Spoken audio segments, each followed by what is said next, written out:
Ce projet de loi des finances 2011 priverait la région Rhône-Alpes de 2000 nouveaux logements sociaux, rien que sur l'année 2011. En juillet dernier, le gouvernement prévoit de taxer les organismes HLM. Leur activité est alors considérée comme une niche fiscale. Son objectif au gouvernement, réussir à dégager 340 millions d'euros. Notre argent, l'argent des HLM, qui sert à construire et à réhabiliter, c'est les loyers des organismes, des locataires principalement.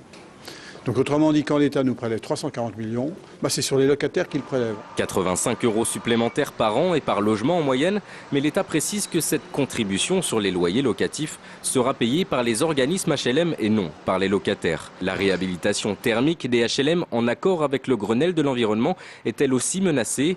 Encore une fois, c'est le locataire qui va payer. C'est des réhabilitations qui tournent entre 35 et 40 000 € par logement, que nous ne pourrons pas assumer ou que nous pourrons moins assumer si nous avons ce prélèvement.